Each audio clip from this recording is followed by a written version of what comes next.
Welcome back, friends. Welcome back to Solutions Watch. I'm James Corbett of CorbettReport.com here in November of 2025 with a conversation that I know is of concern to a number of people out there in the audience, although it is one that I don't talk about often enough. I often talk about the fact that if we want to achieve a free society, that will not be done overnight. It is a generational process of change that starts with parenting and becoming and helping young adults become free and independent adults is, I would presume, the course that we all want to take. But how do we get from A to B is the question for all the marbles, as they say. And it's one that I, of course, have my own interest in, given the fact that my two children are 12 years old and 9 years old, aka right on the cusp of those wonderful, glorious teen years. So obviously, I am thinking more and more about this subject and how to raise free and independent teenage young adults. And so I am exploring that topic, and I wanted to get on today on the program someone who has some experience with that and something to say about that. So today we're going to be talking to Laney Liberty, who is a mental health counselor, an entrepreneur, a best-selling author, coach, and unshakable optimist dedicated to help your teens gain confidence and transform their lives. She is at transformativementoringforteens.com, and that will be linked in the show notes, of course, as well as her book on this subject, Seen, Heard, and Understood, Parenting and Partnering with Teens for Greater Mental Health. Laney Liberty, thank you very much for taking the time to talk with us today. Hey, thanks for having me. And I'm really, really excited to be here.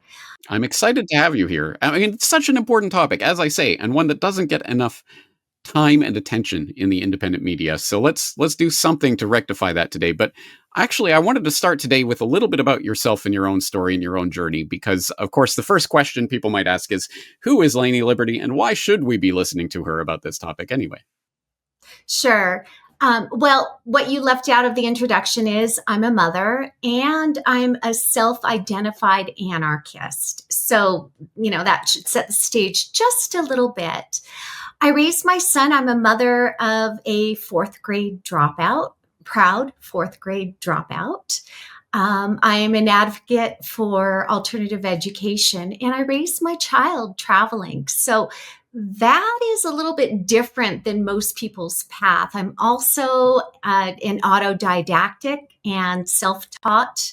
My education, when I was younger, I focused my education and got a degree in art, out of all things. So I'm speaking to you from the perspective of somebody who found a purpose, right? And this comes from the partnership that I experienced with my child, which was traveling around the world and living nomadically. I don't know if you knew that, but I raised my child nomadically, and eventually co-founded a couple of businesses with him. And one of them was bringing teens to different places in the world for these immersive learning experiences.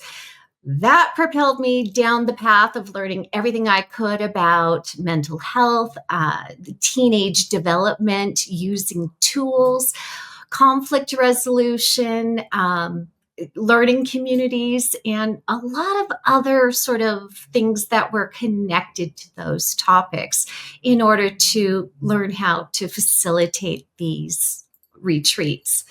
So to date, I've facilitated over, I don't even know how many, 50, 60 retreats for more than 200 teens in different places in the world.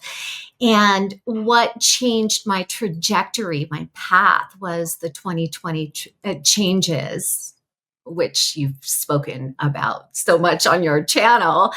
And everybody was locked down. And I think a little bit later on, we're going to talk about the teen brain and some of those developmental stages. But let me tell you, first off, isolation is like kryptonite to teens. So that really prompted me into looking into creating a program where teens could focus on their own mental health and actually really own the process of being okay. You know, isolation, of course, as you say, kryptonite to teens, kryptonite to most human beings who are, of course, we're a social species and we like to socialize. But it's not just, I mean, obviously, COVID was the most extreme extent of that kind of isolation and lockdown, but really, our modern life is so much about isolation, digital isolation. You're online together with all the other people who are online staring at your screen. So I think that's probably some fundamental part of this that we have to confront. But I wanted to start by approaching this from the question of partnership parenting, because I know that will be a concept, a term that will be unfamiliar to many. And I know in your book, Seen, Heard, and Understood, you wrote, most of us were raised within an authoritarian parenting paradigm and are accustomed to authoritarian approaches within our culture.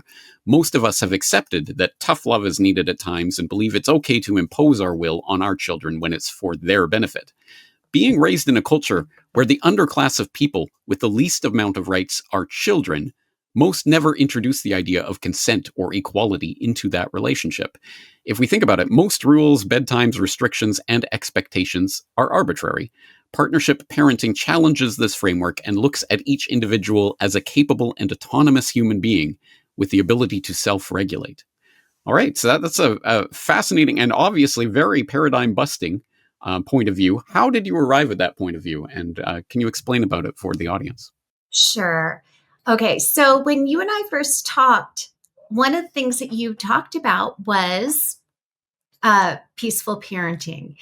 And immediately I wrote back and said, okay, no, we are not talking about peaceful parenting. We're talking about partnership parenting. And there are some really big differences. And in some ways, we're really, really lucky. It's been about 25 years of an explosion of all of these parenting paradigms in the mainstream. There's conscious parenting, there's peaceful parenting, there's attachment parenting, which goes way farther back, 50, 60 years in terms of an area of study. There's gentle parenting, there's hand-in-hand parenting, there's collaborative parenting. There are so many books on this topic. So in that respect, we're really, really lucky. And I think that each one of these paradigms has a wonderful aspect. But if we're talking about basically a way to focus on the behavior of the other, which means we are manipulating the behavior through speaking kindly or using certain phrases or tones to control the other's behavior, we're still functioning in an authoritarian paradigm. Now, as somebody who was raised in a very controlling household, control was something that was a massive part of my formative years. I felt like I had a boot on my throat the entire time I was going through my teen years, and I really did not want to raise in that paradigm. I did not want to raise, and I wanted to be very, very conscious of what it meant to honor another person's sovereignty. So first I had to look at everything that's out there. There is, like I said, all these paradigms of parenting that we can look at and use as specific tools in order to partner with the person that you're partnering with. So, for example, I'm going to give you an example here. You partner with, what's his name? James Evan Pilato, right? For particular shows. You both come to the show with a specific goal. You both have different perspectives. You both have different takes on the thing that you're focusing on together. And you have different lenses and different ways of seeing the world.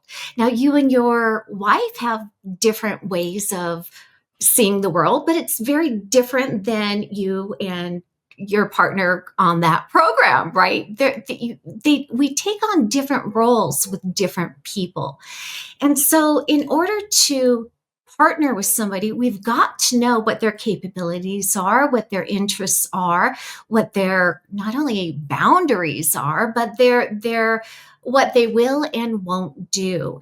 As a parent, obviously, I'm taking on the role of being the caretaker, but it doesn't mean because I'm taking on that role, it eclipses the person who I'm taking care of, their right to say, I don't want to give you a kiss right now, or I don't want to eat this broccoli. I don't.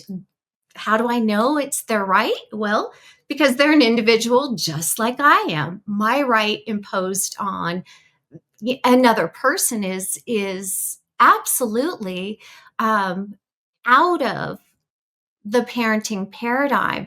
And so the partnership and understanding that people are different and have different perspectives is kind of at the foundation. Excuse me. Yeah, excuse me. My mouth was getting really dry. So for me, I feel like honoring the autonomy and the sovereignty of the human being that we are parenting has got to be a part of this.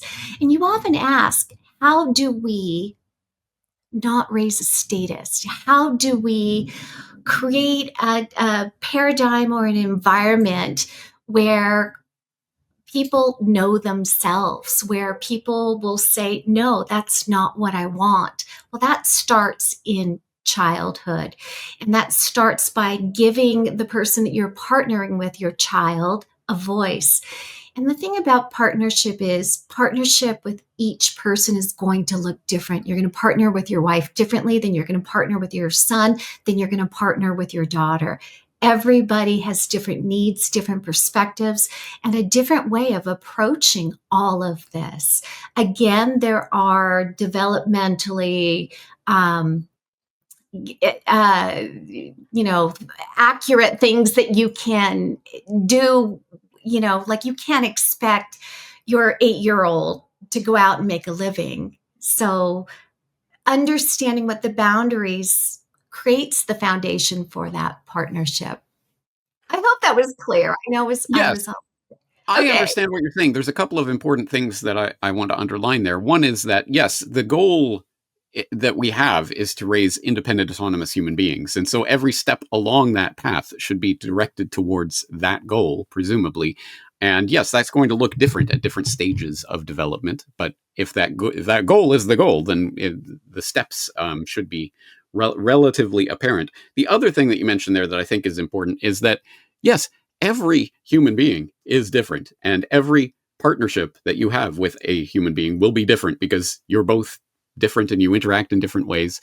And that is something that often gets neglected from these sort of big overviews of parenting, as if there's one size fits all, that all parenting relations will be the same. No, every single one is unique. And every child is a unique individual who needs a different form of partnership, and that will look different and it will take different forms. So I think that's an important thing. But yes, we've broached the subject. I think we need to get into it. Specifically today, we're talking about teenagers and teenage development and how that process looks and how that stage of development looks in terms of partnership. Can you tell us about the teenage brain? What is going on in there, and what special considerations do we need to have as parents when we're dealing with a teenager? Sure. And again, I feel like we are really lucky because there is so much research right now. There's so much more that we know about the teenage brain versus, when I was raised. And I have often heard, well, teens are crazy because of raging hormones. Well, first of all, we know that hormones do not rage. They're not angry. They're actually just coming into maturation. And the hormones are just such a teeny part of the adolescent experience. Really, what is going on inside of the brain? The neurobiology is really fascinating. The brain is basically remodeling itself, and it's taking all the information, the neural connections that the brain has made during the formative years, and starting to prune away the things that are no longer important. So it's as if the whole brain is being remodeled. And most of the time, people believe that teens are lazy. And in actuality, it's just this kind of remodeling that's happening. During this remodeling period, there is something called specialization.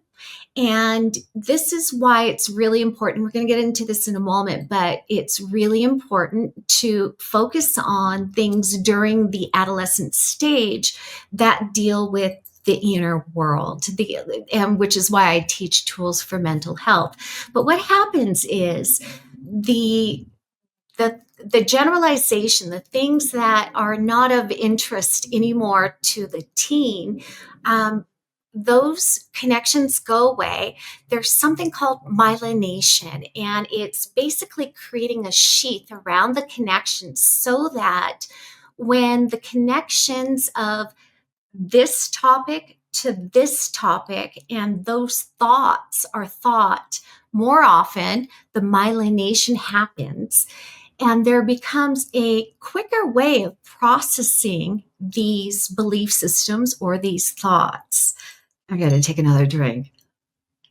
And so what that means is you're wiring your brain to be able to access these thoughts or the connections between two different kinds of thoughts very, very quickly. So that's just one part. The other thing that's happening, so this is, like I said, a huge remodeling. The other thing that's happening is that we have something called the limbic system, and the limbic system is fully developed. And this is where emotions live inside the brain. And this part of the brain is very, very active, especially during the teen years. And I'm going to get into dopamine in a second because there's a relationship between those two things. But if you can imagine that highly fused emotions are happening, and with that happening, we are feeling those really, really big feelings. Now, the other part of the brain that is still under construction is called the prefrontal cortex. And this is really important because this is the area of the brain that allows us to really process consequences or see things in the big picture. So if we've got these big feelings and we can't see the big picture of what they mean, we oftentimes act on these big feelings because, like I said, the part that's under construction, the prefrontal cortex, does not allow us to actually process out consequences. And now you combine this with dopamine. Dopamine receptors, we have the most dopamine receptors that you will have in your entire lifetime during adolescence. So what does that mean? That means we are wired as adolescents to seek thrill and seek newness. And boredom then becomes, again, another form of kryptonite to the teen brain. So you've got this hyper experiencing of emotions.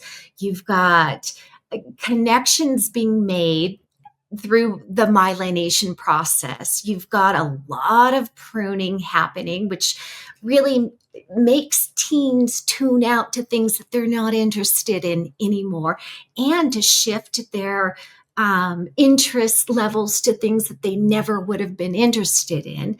Then you've got from the dopamines, the high dopamine receptors. And then from a psychological perspective, you've got identity formation. This is the time where we are wired to individuate. This is a time where in human evolutionary biology that we're going to start creating identities that are different than our family identities. And we're asking really important questions like, who am I? Where do I belong in this world?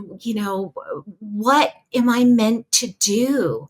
And what are the things that I like? So this concoction, all this stuff happening in the brain and all this stuff happening in the wiring is a thought.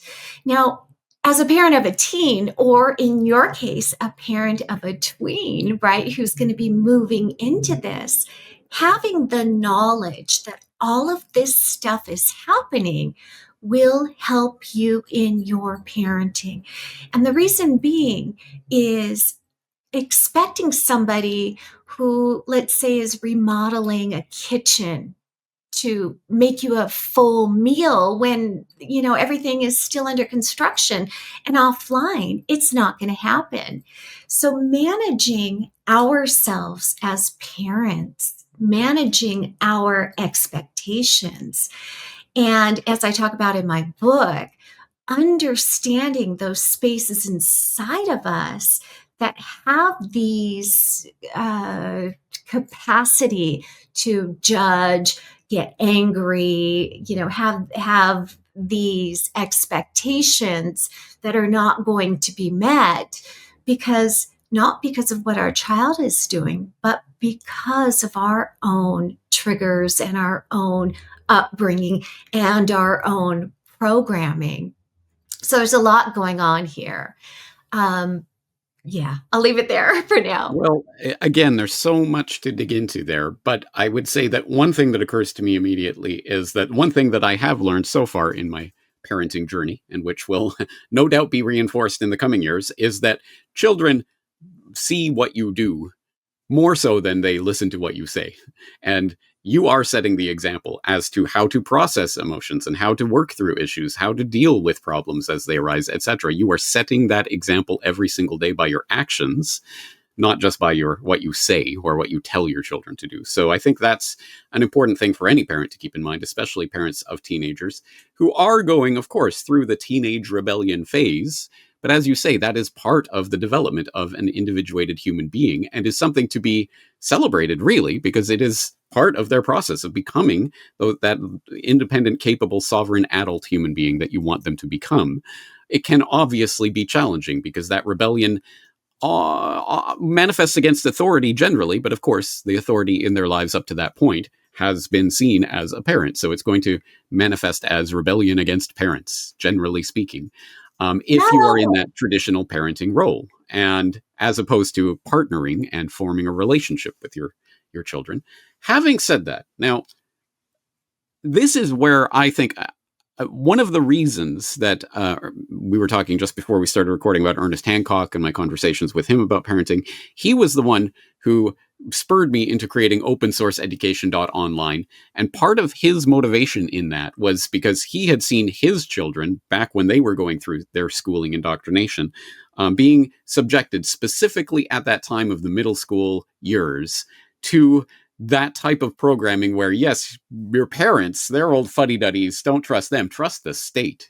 And here's the way you rebel. You rebel against your parents, but you fall into the arms of the state. And it's exactly at that moment when these young, developing teenage minds are becoming individuated that I think we have the best ability to reach them with truth about the actual power structure of society and who it might best serve their interests to rebel against, i.e. the state. So that was where the whole impetus for open source education.online really came from. And I'd like to think that the type of work I do could truly inform developing minds at that precise moment when they're starting to question authority, perhaps for the first times in their lives. I think it's an important part of that process. Anyway, I will leave that there for you to comment on. Yeah, I do agree. I think one of the things that we should really look at here is, obviously you've done shows about mass formation before, and the powers that be know exactly how to touch on those specific needs of the teen as they're starting to individuate and starting to rebel and create this sort of group think. I just recently wrote 2 articles on mass formation and the power that it has over teens, and how as parents we need to create these safe spaces to have these conversations. The conversations and the connection are vital during the teen years. They're imperative. And part of what you said, yes, schools are saying, look at those old fuddy-duddies, as you say, don't connect with them, connect with us. That is part of the technique that they use. Part of the benefit of creating partnerships in your families is that there is space for exploration, and there are spaces that we can have these conversations about these opposing viewpoints. I knew a parent, and I worked with a teen for almost 4 years, and she was the daughter of a quite well-known activist who had shows and did all sorts of very, very public things. And when the daughter came out as, thinking that she was gay, that was so against the mother's, persona and the things that she was talking about on stages and in her podcast and things like that. And she didn't have the daughter that I worked with, I worked with her from age, I think, 16 to 19. She didn't feel like she had the space to talk to her mother about these things that were coming up, which was part of her individuating from her mother's identity, part of her creating and her own path, part of her own ability to decide and try on new ways of being. She didn't have that space. And so, yes, I think through partnership parenting, and I'm working on my second book right now on this very topic, I think, yes, creating partnership and space and following all of these wonderful ways of relating to one another means that there is danger that we say that we want to raise non-status, but we have to let go of that expectation, because they may decide that they want to be a communist. They may decide that something that is totally contrary to the belief system that you have will be the thing that they're running towards as they step away from you. So creating the safe spaces for two opposing viewpoints to live in the same house without judgment, without being told that you're wrong and that you're stupid, and creating dialogue around those things. That's what you do to create connection, right? It's allowing the discomfort of the things that you may or may not align with to live right next to the things that you do align with, and creating a safe space to have those Can I conversations. just, underline that? Thank you for pointing that out, because that is such an important point, and one that I try to make when I speak about parenting. I do not want to teach my children what to think. I want to teach my children how to think. And they may come to very different conclusions than I have come to on even core fundamental topics. And I'm still going to love them, and I'm still going to be engaged in partnership with them. And finding that space to live with people, even if they disagree with you, is an art that is quickly being lost as we plunge into the online world of trolls and flame wars and I hate you because you don't think what I think. And yes, again, I think that's part of setting the example. If we cannot set the example of how to live with people who we disagree with, then how on earth are we ever going to live in broader human society? Yeah, very, very true. Yeah, I agree with you there. Yeah. All right. So let's go back to absolute core essentials. Your book is called Seen, Heard, and Understood, and I would presume that is because one of the core issues that parents have when dealing with teenagers is generally teenagers feel unseen, unheard, misunderstood, because parents are trying to tell them what to do. Talk about that core issue. How do you help a teenager realize they are seen, they are heard, they are understood? So I use a lot of tools for exploring the inner world. And the project that I started with my son was really about creating experiences, exploring the outer world. But I learned quite quickly that the outer world experiences that we were having were just a reflection of the inner world. And this really drilled home to me the need for greater emotional intelligence. And it's really funny. Every time I start a call with a parent, we talk about, how do you feel your level of emotional intelligence is in your family? Do you talk about feelings? Are you in tune with your feelings and your emotions? Can you name them? And 9 times out of 10, parents will say, Oh, yes, I'm highly emotionally intelligent. I will tell you right now, I feel like my teen is disrespectful. And I just sit back and I listen and listen. And then in reflection, I give them the opportunity to reflect back as to what I just heard and how they said it. Well, what you said was a thought and it was a judgment, and you just used the language of feelings, using the word I feel. And really, what you need, what you mean by that is something inside of me is not in alignment. So, most of the families that I work with think that in the beginning that they have this high level of emotional intelligence, when in actuality they're not practicing that at all, and they're weaponizing the feelings, the emotions, as a way to reflect back to their teen that they're wrong. And so one of the tools that I use is emotions wheels, and I use scaling tools and things of that nature in order to help people first name the emotion. What is it that you're feeling? And most of the time we're trained to tell the story about why that emotion sits there and what that emotion means. So understanding about the language of feelings and emotions is a big part of it. Once they can identify that, we learn things like, guess what? Emotions, feelings aren't truth. They come through us. They give us information. They inform us when we are not in alignment. And that just that simple awareness by itself starts to shift the way that people interact with one another. I use many, many, many tools. I use tools surrounding fear. I use tools surrounding triggers, which are tied to emotions, of course. And one of the teens that I worked with for many years was, oh, we could talk about diagnoses in a minute, but he was diagnosed with ODD, and he came to me.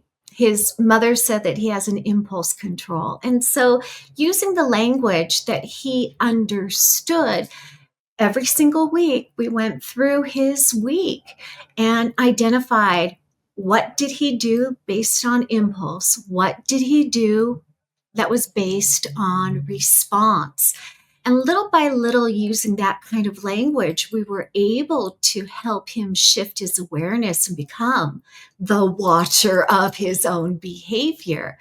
Behavior is not going to be shifted by anybody else. And partially, again, why I object to using gentle parenting techniques or peaceful parenting techniques is because it's about the manipulation of somebody's behavior.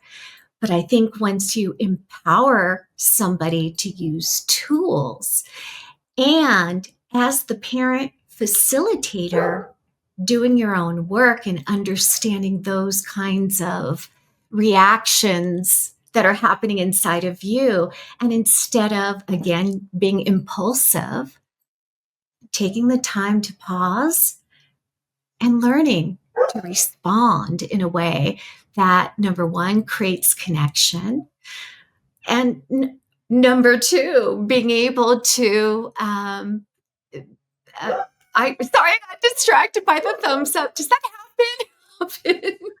I have no idea. It just happened. That was really bizarre. Yeah. uh, and to create like a environment of curiosity, knowing about you, knowing about why you made those decisions. And even when you don't know, there's space for conversation and space for greater discovery of oneself. Yeah. Again, there's so much to get into here, but you've mentioned it a couple of times now. It is your website, after all, Transformative Mentoring for Teens. Tell us about the mentoring services you provide and how people who are interested can find out more. Sure. Well, I do work with teens, obviously. I teach teens tools for mental health. I teach them I work one-on-one with them, and I also teach courses. So the courses are really wonderful in a way where there is a lot of social learning and there's a lot of feedback. And what makes that really remarkable is teen after teen after teen, and I've done probably 30 cohorts of this, right? After the courses, teens say, I thought I was the only one. Oh, I'm not so different. Ah, I'm not so alone. Like those kinds of exhales with that realization that they are not unique in their own struggles really creates a way for them to kind of relax into the whole process. I educate them as to what's going on in terms of their internal worlds. They didn't know. Most of the teens that I've worked with, and I've worked with hundreds of them, I would say maybe one or two out of the hundreds of teens that I've worked with knew anything about neurobiology. But we use the analogy of a computer. So we talk about programming, we talk about hardware, we talk about software, and it's a paradigm that they can understand. So in my courses, we go over lots and lots of different things, lots of different focuses. We talk about core values, we talk about triggers, we talk about learning to really resonate with our own emotions. We learn about beliefs, we learn about shadows, we do some shadow work, lots of different things. And the courses themselves they run on a particular schedule. And that's nice because they get an exposure to all of these different things within their inner world. I also do work one-on-one with teens, and I also do work one-on-one with parents in service to their teens, so or tweens, whatever the problems may be. My focus is always about partnership. I start this from the perspective of, this is what I know, but there are blind spots and spaces where I do not know everything. And I need for you to give me as much information, and I'll share quite openly and candidly about what I discovered in my own journey as somebody who grew up with abuse and had to reprogram a lot of my belief systems. So I do have experience with trauma. I do have experience with a lot of these different topics. And I am a counselor. And yeah, that's what I do. That, in addition to the stuff that I do with my son, where we partner bringing teens to different places in the world. But we could talk about that some other time. You know, Yeah. Laney, one of the things that this conversation has really sparked in me is that you talk about, for example, not manipulating people into certain behavior, but providing them with the tools to change their own behavior if and when they want to. And that resonates with me and my own personal experience. Every truly transformative event in my life that's ever happened, any fundamental change in my worldview or my character, has come about through something that has happened inside of me, not someone imposing that from outside of me. Or you talk about that moment of exhalation of relief of, hey, somebody understands, I'm not alone. There are other people out there. And I hear that almost every day in the feedback I get from people. No one understands. I'm trying to tell them about the Federal Reserve or whatever, and they all think I'm crazy. It's so good to know there are other people out there who think the same thing. It strikes me with so many of these things, it's almost like teenagers aren't some foreign, different, weird species of alien, has descended from the heavens or something. No, these are just human beings who are having human reactions exactly like we all do. And if we treated them more like human beings, independent, sovereign human beings, maybe we could further our relationships with them. So yes, a lot to chew on and think about with regards to this conversation. And as my children start to pass into those teenage years, I'm sure I'm going to have a lot more questions and thoughts for conversations like this one in the future. But I'll just leave you with any final words before we wrap up here. Perfect. I did want to kind of go back to the brain development thing that I said I was going to touch on earlier.